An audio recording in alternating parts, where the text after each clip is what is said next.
Hi, my name is Christy, and this is the American Chinese Food Show, where we analyze vintage menus, recipe books, photographs, and text to tell the story of American Chinese food.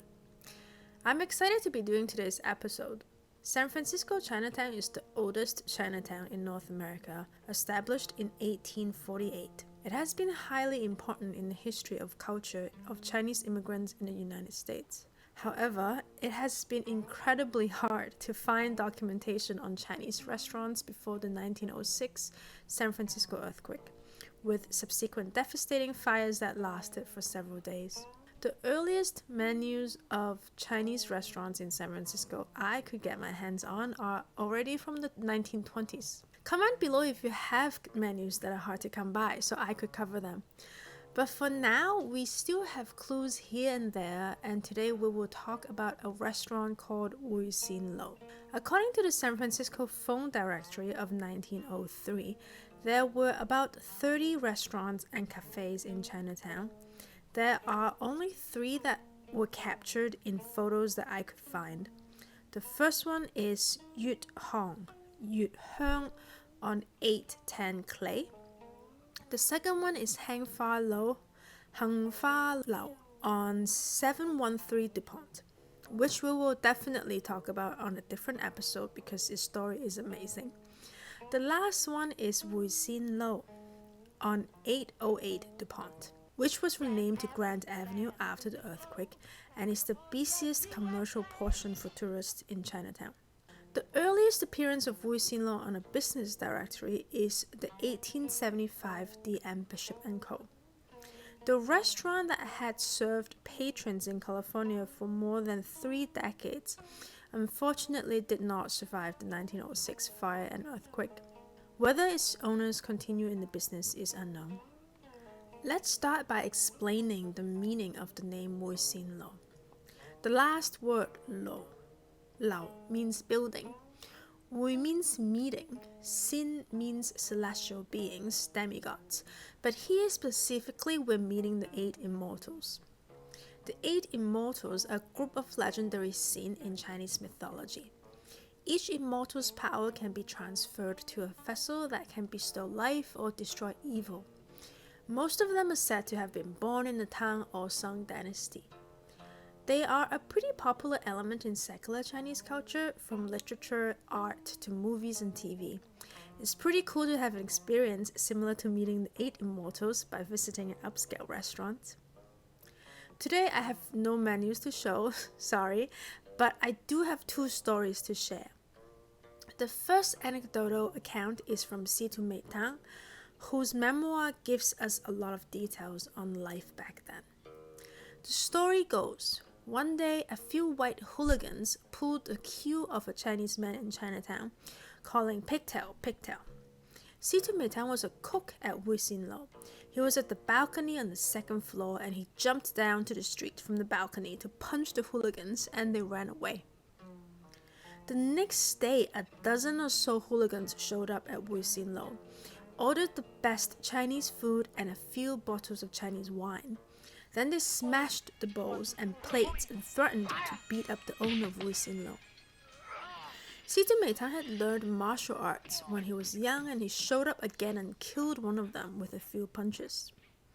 After committing the murder, Situ Meitang was sentenced to death by hanging. Thanks to the mediation by many Chinese forces, the court released Situ Meitang after 10 months. This all sounds like a scene from a movie, but we have plenty of historical records to validate the story that came after. Despite being jailed, the killing of a white hooligan made Situ Meitang famous in the Chinese community. He joined and later became the head of Chi Kong Tong, the biggest organization bringing together overseas Chinese communities, which was also leading an anti-Qing campaign. He sponsored revolutionary leader Sun Yat-sen by mortgaging the organization properties. He was later invited specifically by Mao to attend the founding ceremony of the People's Republic of China in 1949. He didn't go back to Woey Sin Low after his jail time. He instead became a butler and later a chef in the US Navy that helped broaden his horizons. Another story of Woey Sin Low appeared in the newspaper The Morning Call in San Francisco on October 13, 1892, titled, Locked Up the Groom. Gan is imprisoned on his wedding day. A very queer ceremonial. The police attempt to release the happy husband held as a hostage for supper. The 22-year-old son of a well-known capitalist who owns nearly all of the Chinese Quarter in San Jose and a large amount of property in San Francisco got married. He went missing and the police were notified. He was finally located in the cellar of Ross Alley, where he had been incarcerated by a number of Chinese of the lower order who were desirous of feasting at the expense of the rich young men. A penalty of $250 was imposed on the prisoner for the purpose of purchasing them a feast. The police were about to tear down the door and liberate the groom when the latter said to the posse, "That is all right, gentlemen. It is a custom of our country to do this to wealthy men. I will remain here for an hour and then pay them their money. As soon as I do, they will have a grand banquet at my expense." A party of 160 of them sat down to a banquet at the Woey Sin Low restaurant.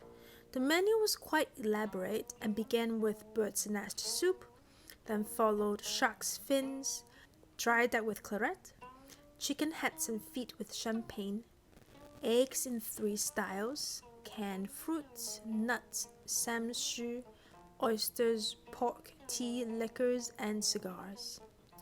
The guests occupied the spacious dining parlor, which is the most artistic, from a Chinese point of view, of any on the Pacific coast. Finally, some food. We're talking about dinner for 160 people with a budget of $250.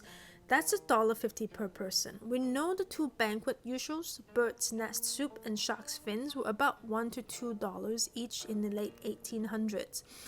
Basically a bit more than 1 day of salary of a miner or railroad worker. So just these 2 dishes alone were a bit over budget. Maybe that's why the rest of the meal is not very impressive, with dishes like eggs in 3 styles, probably egg fouillon with shrimps and crab, and roasted duck.